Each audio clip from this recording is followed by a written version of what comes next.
7월 29일 목요일 새벽 아침입니다. 오늘 시편 19편 1절에서 14절까지 말씀 함께 보겠습니다.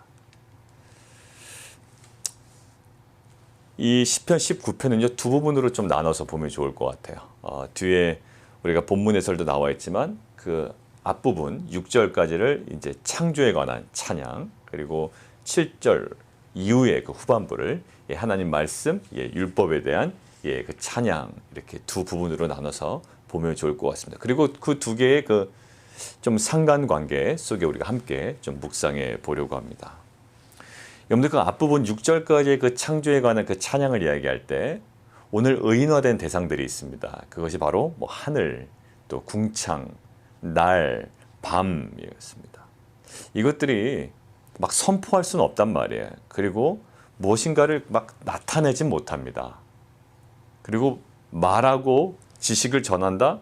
의인화된 표현이죠. 결국 지금 이 본문에서 드러내고자 하는, 다윗이 고백하고자 하는, 찬양하고자 하는 내용은 뭐냐면 이 자연 우주 만물 속에 뭐가요? 하나님의 창조의 영광이 깃들어져 있다라는 거예요.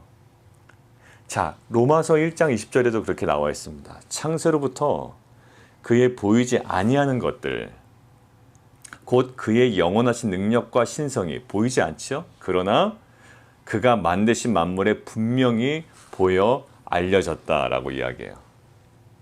그러니까 이 창조 만물 속에, 하나님께서 창조하신 우주 만물 속에 하나님의 그 창조사에게 그 영광이 고스란히 지금 담겨져 있다라고 이야기하는 겁니다. 자, 그런데 대단하다, 하나님께서 이 모든 것들을 만드셨구나라는 것이 아니라 그 창조의 그 완전성과 하나님께서 그 모든 것들을, 이 만물을 통치하시고 지배하신다는 사실이 오늘 4절에 나와 있습니다. 4절에 이런 표현이 있죠. 그의 소리가 온 땅에 통하고 그의 말씀이 세상 끝까지 이르도다. 자, 세상 끝까지 이르도다 라고 되어 있는데 6절에 보면 해가 하늘 이 끝에서 나와서 하늘 저 끝까지 운행하며 그의 열기에서 피할 자가 없도다 라는 것과 있어요. 그러니까 이것들이, 모든 것들이 지금 누구 안에, 하나님의 통치권 안에 있고 말씀이 어디에, 세상 끝까지 있다. 사실 우리는 세상 끝이 어딘지 모릅니다. 출발이 어딘지도 모르고요, 끝이 어딘지도 모르고 중심이 어딘지도 몰라요. 근데 이 말씀은 세상 끝까지 이르도다. 이 모든 것들을 말씀으로 지금 붙잡고 계시고 통치하시고 다스리고 계신데, 거기에 대해서 오늘 표현이 4절에 그의 소리가 라고 되어 있죠. 이 소리가 카브라는 히브리어인데요. 이 카브라는 히브리어가 사실 이게 사본에 기록되어 있는데, 이게 소리라는 단어가 아니고 사실 측량하는 줄이에요, 원래 뜻이. 근데 이것이 이제 동사에서 무엇이 누락됐나? 누락되면 이것이 이제 소리라고 라는 뜻으로 이제 히브리어도 있습니다. 그러니까 이것이 이제 뭔가 이게 표기에서 오기가 된 거다라고 해서 이제 소리로 하는 경우도 있고, 아니면 이것을 그냥 그 뜻 그대로 측량하는 줄로 본다 그러면, 측량하는 줄, 여러분들 성경에 아마 줄 이렇게 표현되어 있을 거예요. 성경책에, 이 각주에. 그 측량하는 줄이 어디에? 온 땅에 통한다라는 거예요. 여러분들 무엇인가를 측량할 때 우리는 그 범위를 압니다. 여기서부터 여기까지. 그러니까 측량하는 자는 측량받는 대상, 측량하려는 그 대상을 지금 통제하고 있다고 해요. 여기서부터 여기까지. 우리가 집을 측량한다고 그럴 때도 가시적으로 보입니다. 시작이 어디며 끝이 어딘지. 우리가 땅을 측량할 때도요, 헬기를 타고 조금만 올라가면 땅의 이 면적이 여기서 시작되고 여기까지라는 구분이 되죠. 그러니까 결국 그 측량하는 줄이 온 땅에 통한다. 그리고 말씀이 어디? 세상 끝까지 이른다. 그러니까 결국 이 모든 만물이 누구의 지배권 아래에 있다? 하나님의 그 지배권과 통치권 아래에 있다는 것을 나타내죠. 그러니까 온 우주 만물이 지금 무엇을 드러냅니까? 하나님의 창조세계의 영광을 드러내고요. 이 온 우주 만물은 누구의? 하나님의 그 측량하는 줄, 말씀에 의해서 지금 통치를 받고 있고 다스림을 받고 있고 그 지배권 아래에 있다라는 거예요. 자, 그런데 이 창조의 이런 완전성이 있죠. 하나님께서 천지 만물을 창조하셨는데 이것이 하나님의 그 통치와 지배권 아래에 있단 말이에요. 근데 이 창조의 그 완전성은 무엇에 근거할까요? 4절 말씀이 그 세상 끝까지 이르도다. 이 창조의 완전성의 궁극적인 원인은요, 말씀의 완전성이에요. 왜? 이 천지 만물은 말씀으로 창조되었기 때문이에요. 뭐 재료를 사용해서 만든 것이 아니라 하나님께서 처음부터 끝까지 물론 사람을 흙으로 빚으셨습니다. 그러나 이 만물을 말씀으로 창조하셨어요. 그러니까 이 창조의 완전성은 그 출발이 이 말씀의 완전성이에요. 그래서 이 말씀의 완전성을 찬양하는데 7절에 나와 있죠. 여호와의 율법은, 그리고 증거는, 그리고 교훈은, 그리고 계명은 어떠하대요? 완전하며 확실하며 정직하며 순결하다라는 거예요. 예, 정말 그 표현 그대로예요. 완전하고 확실하고 정직하며 순결하여 우리가 누리는 유익은 뭘까요? 영혼을 소성시키시고 우둔한 자를 지혜롭게 하고 마음을 기쁘게 하고 눈을 밝게 하시는다. 우리의 영적인 눈을, 지식을 밝혀준다라는 거예요. 이게 말씀의 그 완전성이에요. 사랑하는 성도 여러분들, 우리가 이 세상이 온전할 수 있는 이유는 뭘까요? 히브리서에 나오는 것처럼 이 만물을 말씀으로 붙들고 계신 하나님, 그리고 그 전에 말씀으로 창조하셨던 하나님이 계시단 말이에요. 결국 이 만물이 말씀으로 형성되고 지금 운행되고 지금 통치되고 있는 것처럼 우리의 인생이 언제가 가장 온전해질까요? 하나님의 말씀이 우리의 삶을 통치하고 다스리실 때, 마치 그 언약 백성에게 이 말씀이 임하며 말씀으로 다스림을 받고 말씀 앞에 순종할 때 그들의 그 언약 백성의 삶과 그들의 역사 속에 하나님의 온전하심이 드러났던 것처럼 우리의 인생도 때론 예측 불가능하고 어려울 때가 있습니다. 사실 그 정말 흔들리는 상황 가운데 정말 풍전등화처럼 어려운 상황에 직면할 때가 있단 말이에요. 그러나 우리가 정말 궁극적으로 온전해질 수 있는 단 한 가지 이유가 있다면 뭘까요? 말씀에 뿌리 내리는 인생이에요. 시편처럼. 우리는 바람에 나는 겨와 같은 인생이에요. 그러나 시냇가에 심겨운 나무의 그 탁월함과 온전함이 어디서부터 나온다고요? 그 시냇가에서, 말씀에서부터 나오죠. 창조의 완전성을 우리가 감탄하지만 더 궁극적으로 들어가면 7절에 있는 말씀의 완전성에 우리가 더욱더 집중할 수가 있다는 거예요. 어렵습니다. 어떻게 보면 예측할 수 없는 상황 가운데 가슴 졸이며 기도하는 것들도 있어요. 그때 우리가 돌아가야 될 것은 언약의 말씀 가운데 온전하고 완전하며 확실하며 정직하며 순결한 그 말씀 가운데 우리가 다시 한번 돌이키고 그곳으로부터 우리가 회복을 경험하는 공동체가 되기를 원해요. 그런데 오늘 말씀은요, 거기서 멈추질 않습니다. 자, 말씀은 진정한 즐거움을 우리에게 주고요, 기쁘게 하고 우리의 영혼을 소성케 합니다. 그럼 어떤 이미지가 있죠? 말씀을 읽으면, 말씀을 가까이 하고 계속 통독해 나가면 막 즐거움이 생기시나요? 여러분들 그렇게 얘기하신 분들도 있어요. 내가 말씀을 보니까 마음이 평안해져.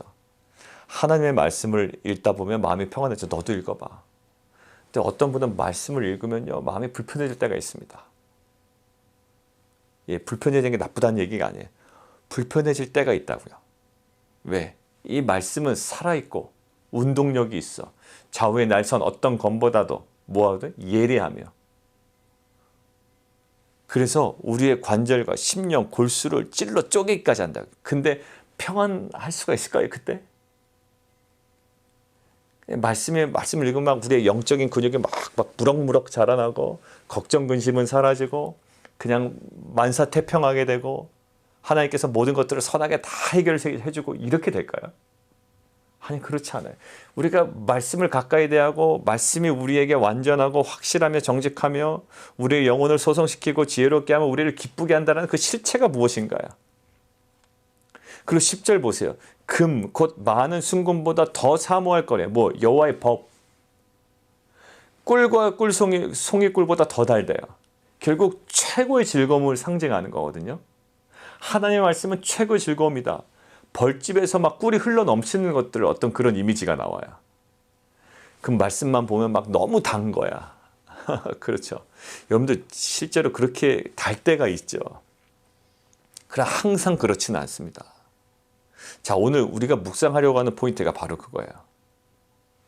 이 말씀이 달다. 달다라는 것은 그 최고의 즐거움이다라는 거예요. 그냥 막 달지는 않습니다. 때로는 막 쓰릴 때도 있어요. 근데 이 달다, 꿀송이보다 달다. 그러니까 나의 말씀은 이 최고의 나의 즐거움이다라고 할 때 이것이 말씀이 왜 어떤 과정을 통해 우리에게 즐거움이 되며 우리의 영혼을 소성시키며 우리를 기쁘게 하고 우리를 지혜롭게 할까요? 그 실체가 바로 11절부터 14절까지가 있는 거예요. 그냥 말씀을 읽다 보니 마음이 평안해지고 위로를 받고 모든 것들이 해결되고 이런 것이 아니라 이 말씀은 이렇게 역사한다고요. 11절. 주의 종이 이것으로 무엇을? 말씀으로 경고를 받고 이것을 지킴으로 상이 크나이다. 그러니까 말씀을 단순히 읽고 뭐 이렇게 돼서가 아니라 이 말씀을 대할 때 우리가 경고를 받고요. 이것들에 대한 어떤 영적인 깨달음과 경각심을 가지고 어떤 영적인 깨우침을 가지고 이것을 지킴으로 영적 각성을 통한 순종으로 상이 크니이다라고 하고 이제 본격적인 얘기가 12절부터 14절까지예요. 자기 허물을 능히 깨달을 자 누구리요? 허물 거기 동그라미 치실까요? 동사가요. 허물이라는 단어의 이제 명사형인데 동사가 이제 샤가라고 합니다. 이 샤가라는 단어는요. 길을 잃다 정도에서 벗어나다라고 하는데 뉘앙스가 어떤 뉘앙스냐면 비고의적인 하다 보니까 딴 데로 가 있는 거예요. 비고의적이고 무의식적인 죄를 이야기할 때 이 허물이란 단어를 이야기합니다. 그리고 보세요. 나의 숨은 허물에서 벗어나게 하소서. 그리고 13절 또 주의 종에게 고의로 죄를 짓지 말게 하소서. 아까 12절이 비고의적이었다면 13절 고의로 죄를 짓지 말게 하사 그 죄가 나를 주장하지 말게 하소서. 마치 창세기에서 가인에게 하나님께서 얘기하신 것처럼 그 죄가 너의 문 앞에 너 마음 앞에 엎드러져 있다. 잘 다스려라. 라는 것처럼 마치 그 말씀에 반응하는 자처럼 다윗이 그 죄가 나를 주장하지 못하게 해주십시오. 그럼 내가 정직하여 어디서? 그 죄가에서 벗어나겠나이다. 14절이요. 내 입의 말과 나의 마음의 묵상이 주님 앞에 연락되기를 원하나이다. 여러분들 주님 앞에 연락되기를 원하나이다. 이것은요 하나의 제사예요. 근데 입의 말과 마음의 묵상 이 기도잖아요. 이 기도를 하나의 제사를 본다고요.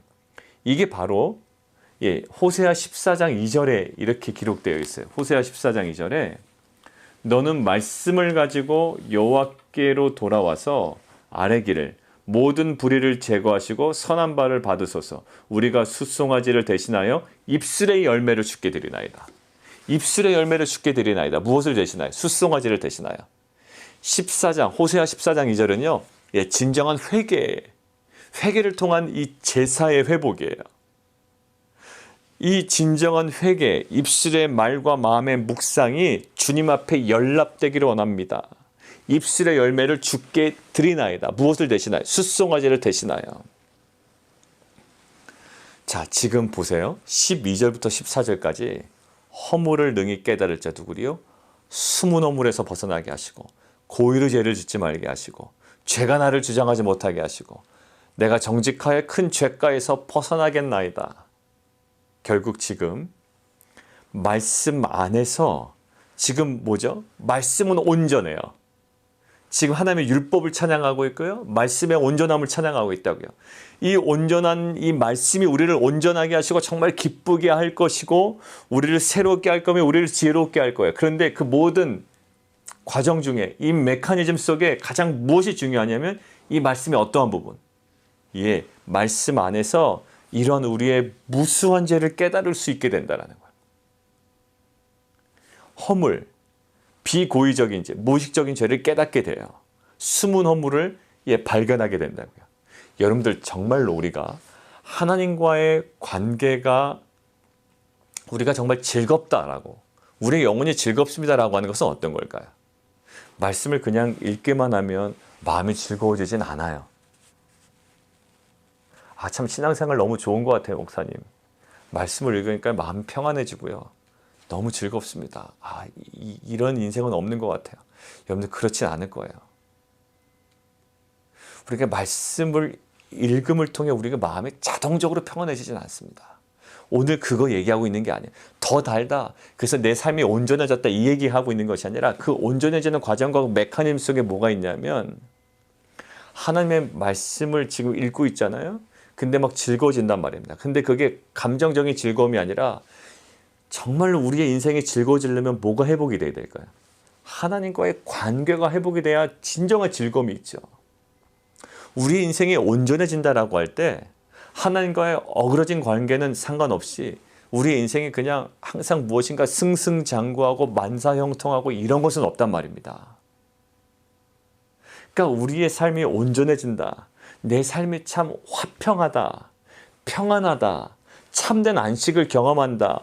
즐겁다. 기쁘다라고 할 때 항상 어느 부분을 초점 둬야 돼. 하나님과의 관계예요.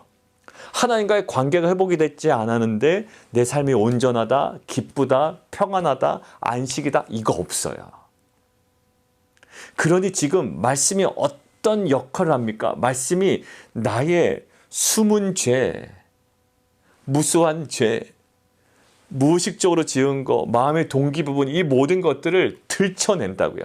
그래서 이 죄를 들춰내서 어떻게 해요? 이것으로부터 벗어나게 함을 통해 하나님과의 관계가 회복이 되니 이제 관계가 회복이 된 게 어때? 진정한 기쁨이 있고 즐거움이 있고 진정한 회복이 있고 진정한 온전함이 우리 가운데 회복이 된다는 거예요. 그러니까 우리가 말씀을 읽어서 온전해진다라고 하는 것은 결국 뭘까요? 말씀을 통하여 우리의 죄가 드러나며 이 죄가 온전히 오늘 14절처럼 말과 마음의 묵상으로 주님께 연락함을 통해 호세아 14장 2절처럼 입술의 열매를 주님께 드림을 통해 즉 진정한 회개를 통해 하나님과의 관계가 회복되어서 회복된 관계를 통해 주어지는 그 온전함, 그 기쁨, 그 즐거움을 지금 이야기하고 있죠. 그러니까 갑자기 율법에 대해서 말씀에 대해서 찬양을 하다가 갑자기 말씀 안에서 발견되는 자신의 허물에 대한 고백이 쭉 나오는 이유는 이 모든 메커니즘이 영적 메커니즘이 작동이 돼야 진정한 관계 회복을 통한 온전함과 즐거움과 그 기쁨이 누려질 수 있다라는 이 다윗의 고백입니다. 여러분들 이것은요 결국 말씀을 통해 하나님께 더 가까이 나아가는 그림이에요. 궁극적인 그림은 말씀을 통해 하나님께 더 가까이 나갈 때 그 중요한 하나의 돋보기로 봐야 되는 그 부분이 있는 거예요. 말씀을 통해 가까이 나간다. 그러니까 말씀만 읽으면 가까이 되는 것, 가까이 나가는 것이 아니라 하나님의 말씀은 살아있고 운동력이 있어 좌우의 날선 어떤 것보다도 예리해 우리의 심령 골수를 찔러 쪼개죠. 그러니까 그때 뭐예요? 우리의 죄를 드러내시고 밝히 드러내셔서 죄와 허물을 드러내시고 그 허물을 벗어나게 하셔서 그래서 말씀을 통해 우리 죄를 깨닫게 하시고 우리의 회개를 통해 우리의 입술의 열매를 온전히 드림을 통해 회복된 관계를 통해 누려지는 가까움이지 그냥 말씀을 그냥 읽는데 자동적으로 하나님께 그냥 에스컬레이터를 타면 또 엘리베이터를 타면 자동적으로 올라가는 그런 그림은 아니란 말이죠. 그래서 오늘 이 말씀을 집중할 때 11절부터 14절에 있는 이 말씀이 우리 가운데 역사하는 그 중요한 그림을 우리 가운데 다윗은 보여주고 있는 거예요. 사랑하는 성도 여러분들, 우리 안에 사실 우리가 스스로 컨트롤 할 수 있다고 생각하는 교만함이 우리 가운데 너무 많이 듭니다. 어떤 부분이 드냐면 저도 이렇게 되는 거예요. 나는 이 부분이 참 나에게는 연약함이야. 나의 죄성이 여기서 드러났어. 그러니까 나의 죄성이 드러난 부분 고백해요. 그러나 이 부분은 괜찮아. 그러니까 나는 나의 어떤 그 죄성을 정확하게 잘 파악하고 있다고 생각하는 거야. 그리고 또 나의 어떤 삶의 더 긍정적인 부분들을 파악하고 있다고 생각해야 돼. 그런데 사실 우리가 그렇게 내가 내 자신을 잘 파악하고 있지 못하다라는 사실부터 우리가 출발해야 된다라는. 어느 부분에서는 나의 죄가 이겁니다. 나의 죄성이 이 부분에 드러났습니다라고 우리가 인정하고 고백하지만 사실 우리가 인정하고 고백하고 인식하는 것보다 지금 뭐예요? 숨은 허물이 더 많은 거예요. 근데 이것이 어디서 드러나느냐? 진정으로 말씀 앞에 설 때, 말씀이 정말로 잘 역사할 때 우리 가운데 누려지는 것이지, 그냥 우리가 그냥 단순히 우리의 일반적인 인식과 어떤 사고의 틀에서 그냥 발견되는 것은 아니죠. 그 영적인 말씀을 통한 그 영적인 메커니즘 속에 우리의 뭐가 드러나요? 우리가 전혀 깨닫지 못했던 우리의 마음의 동기 부분, 우리 안에 드러나지 않았던 그런 허물들이 우리 가운데 드러나게 되고, 그 정말 숨겨진 허물들이 온전히 처리됨을 통해, 말씀을 통해 깨닫고, 우리가 정말 진정으로 주님께 돌이키고 회개함을 통해 오늘 호세아 말씀처럼 불의를 제거하시고 선한 바를 받으소서 입술의 열매를 주님께 드림으로 진정한 회개를 통해 회복된 관계에서 우리에게 누려지는 온전함과 또 그런 즐거움과 기쁨이 가능할 줄 믿습니다. 오늘 함께 우리가 좀 더 묵상하기를 원해요. 우리의 말과 우리의 마음의 묵상, 이것들 우리의 전 존재를 얘기할 겁니다. 이 전 존재, 이 기도로 우리의 모든 것들을 고백해 나가는 과정들은 무엇으로 가능할까요? 하나님의 말씀으로 가능합니다.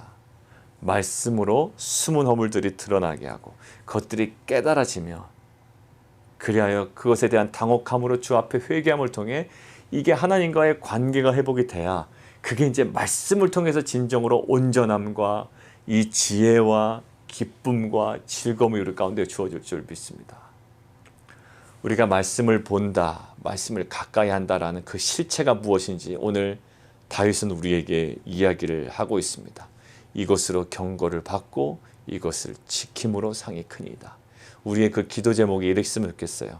자, 12절처럼 주님 말씀을 통하여 나의 숨은 허물에서 벗어나게 하옵소서. 나 말씀을 읽으니까 참 평안하다. 물론 그럴 때가 있습니다. 어느 때는 보면 너무나 달달하는 거예요. 근데 이 달달하는 것은 우리의 감정에 딱 부합되는 감정이 아니라요, 우리 어떤 본성을 거스르는, 때로는 어떻게 보면 쓰라린 느낌으로 올 때가 있어요. 그러나 그것도 단 거죠. 어떤 의미에서 그것이 최고의 즐거움이 될 수 있기 때문에. 왜? 그것을 통해서 나의 숨은 허물이 드러나고 하나님의 관계가 회복됨으로 말미암아 이제 진정한 즐거움이 그때서 회복되기 때문이에요. 이제는 말씀에 보는 눈이 우리 가운데 다시금 열렸으면 좋겠어요. 점치는 것이 아니에요. 이리 갈까요? 저리 갈까요? 이리 가라. 아니면 하나님 해야 됩니까? 말아야 됩니까? 해라. 그런 말씀을 보면 하나님께서 늘 길을 열어주셔서 승승장구하 계시고, 그것이 말씀의 본질이 아니라, 오늘 다윗이 보는 말씀의 본질은 뭘까요? 나의 숨은 허물을 깨닫게 하는 거야. 말씀은 때로는 구름기둥과 불기둥처럼 우리를 인도하십니다. 그런데 오늘 다윗이 집중했던 것은 그거예요. 말씀은 우리의 숨은 허물을 드러내시며, 그래야 하나님 관계를 회복시켜서 회복된 관계를 통해 우리를 온전하게 하시고 진정한 기쁨과 즐거움을 누리게 하신다라는 것. 이러한 이 말씀해 주는 그 유익, 어떻게 보면 달지 않아요, 이 모든 과정들은요. 그러나 이것이 진정한 우리의 최고의 즐거움이고 우리의 기쁨이요, 우리의 삶을 온전하게 하신 하나님의 능력의 말씀임을 우리가 인정하고, 오늘 말씀을 통해 숨은 허물에서 벗어나게 하옵소서 라고 고백하며 주님께서 말씀하신 그 지점에 다시금 돌이키는, 그래서 그것으로부터 하나님의 온전하심을 경험하는 귀한 공동체가 되기를 원합니다. 우리 함께 기도하며 나가도록 하겠습니다. 하나님의 그 창조의 모습을 볼 때 하나님 계신 것 같아요. 그렇죠? 그리고 영광스러움이 있습니다. 그 통치권이 있죠. 그 지배권이 있습니다. 이것들을 아주 질서 있게 운행하신 하나님의 그 영광이 만물 가운데 드러나요. 그러나 다윗은 거기서 더 우리의 인생을 온전하게 하신 그 창조가 완전했던 그 궁극적인 원인을 찾아갑니다. 말씀이에요. 율법은 완전하고 확실하고 정직하고 순결합니다. 그리고 그것이 우리 인생 가운데 올 때 우리 영혼을 소성시키고 지혜롭게 하며 기쁘게 하고 밝게 해요. 그러면 말씀을 그냥 읽기만 하며 뭔가 가까이 하기만 하면 물리적인 거래가 아니에요. 이것들은 거룩한 순종이고요. 이 말씀의 오늘 기능 중에 다윗이 주목했던 것은 허물을 깨닫는 거예요. 말씀 안에서 이런 무수한 죄를 깨닫고 이 깨달음을 통해 또 진정으로 회개함을 통해 하나님과의 관계가 회복된 관계에서 누려지는 그 즐거움, 기쁨, 이 온전함이 이 다윗에게 오늘 고백되어지고 있습니다. 내 말과 입의 말과 마음의 묵상이 주님 앞에 올려지기를 원합니다. 호세아서 14장 2절에도 고백되어진 것처럼 이 선한 바를 받으옵소서. 우리의 모든 불의를 제거하시고 우리가 숫송아지를 대신하여 입술의 열매를 주께 드리나이다. 오늘 말씀을 묵상하고 또 주님께서 드러내시는 것들에 의해 우리의 입술의 열매를 온전히 하나님께 올려드리는 정말 진정한 제사가 우리 가운데 회복되는 귀한 시간 되기를 원합니다. 우리 함께 기도하며 나가도록 하겠습니다.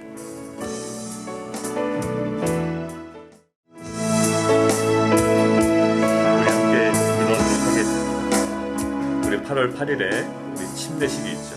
오늘 화요일 날 저희가 침례 문답 우리가 함께 모여서 온라인에서 우리 함께 교육을 했고요. 이제 오늘부터 내일까지 이제 한 분 한 분 개인적인 최종 문답을 하게 됩니다. 그 문답 시간들 가운데 하나님 정말 그 십자가의 그 구속의 은혜와 또 그 예수 그리스도의 죽으심에 합하여 또 옛 자가 온전히 죽고 또 부활하심에 합하여 내가 새로운 생명으로 또 거듭났음을 우리가 고백하며 또 우리의 신앙 고백으로 나아가는 그 시간들을 통해 그리고 8월 8일의 그 침례 예식을 통해 정말 하나님 정말 우리 공동체 안에 그 하나님 그 십자가의 그 복음의 능력이 또한 그 하나님 그 복음에 대한 그 감사와 감격이 하나님 우리 안에 다시금 회복되게 도와주시옵소서.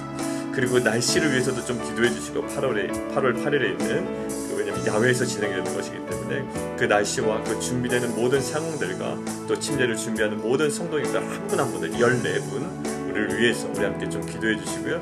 교회 공간에 관한 부분과 또 오늘 금주 토요일에 있는 우리 유스 백 투 처치 나잇 우리 그 행사를 위해서 우리 함께 기도해 주시면 좋겠습니다. 그리고 우리 칠드런 동안 여름 캠프 또 수고한 우리 교사분들을 또 격려하기 위해서 또 우리 이혜경 권사님 댁에서 이렇게 모임을 갖는데 모든 시간들을 통해 서로가 격려받고 또 위로받고 새롭게 또 재충전되어 또 섬길 수 있는 또 귀하게 영적으로 하나 되는 그런 시간 될 수 있도록 우리가 좀 기도해 주시면 좋겠습니다. 우리 함께 기도하며 나가도록 하겠습니다.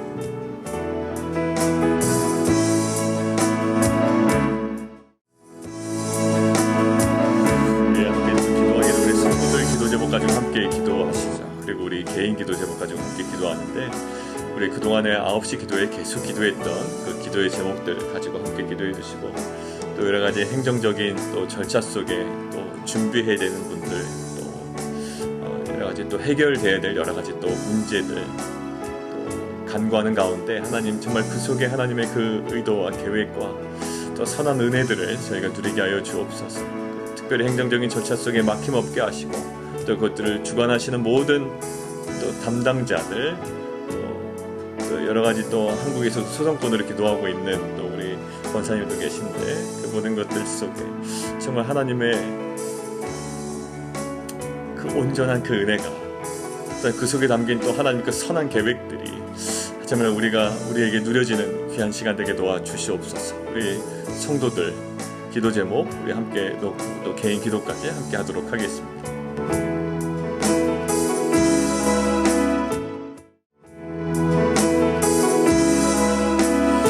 다시 한번 기도할까요? 실은 우리가 우리의 허물이 무엇인지를 우리는 잘 모릅니다.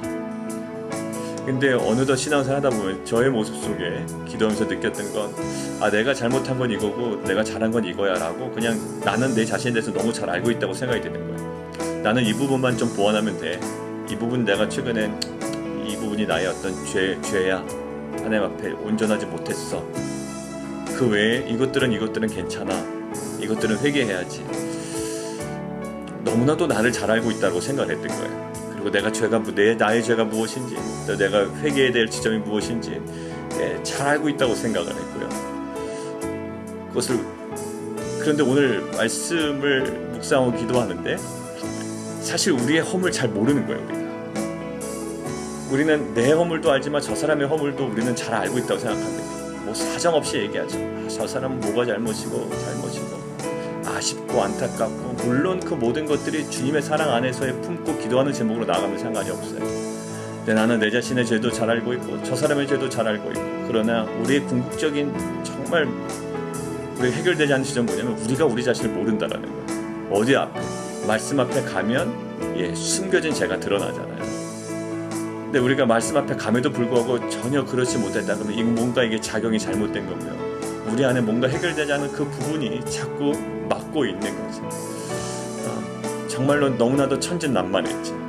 너무나도 잘 알고 있었고 나는 나의 죄가 무엇인지 알고 있었고, 왜냐하면 이만큼 신앙생활을 했기 때문에. 그러나 드러나지 않은 그 죄들이 너무나도 많습니다. 사실 많은 그 선진들도 이런 당혹스러운 지점에 항상 다가 있었던 거예요. 자신을 몰랐다가 말씀 앞에 대하면 이것들이 깨달아지고 이것들이 해결되며 하나님과의 관계가 회복이 이루어집니다. 사실은 이 지점에 우리가 더욱더 머물러 있기를 원하고요. 계속적으로 우리에게 말씀하셨던 것들, 정함이 없는 두 마음, 혹시나 우리 가운데 정말 우리가 무의식중에 행했던 우리의 마음의 동기까지도 살피시는 그 주님 앞에 이 말씀과 성령을 통해 다시 한번 회복되는 은혜가 있기를 원합니다. 우리 계속 개인 기도 함께 들어가 주시죠. 기도하겠습니다. 살아계신 하나님, 오늘 다윗이 고백했던 것처럼 말씀을 통해 숨은 허물에서 벗어나게 하여 주옵소서. 예수 그리스도의 이름으로 기도드리옵나이다.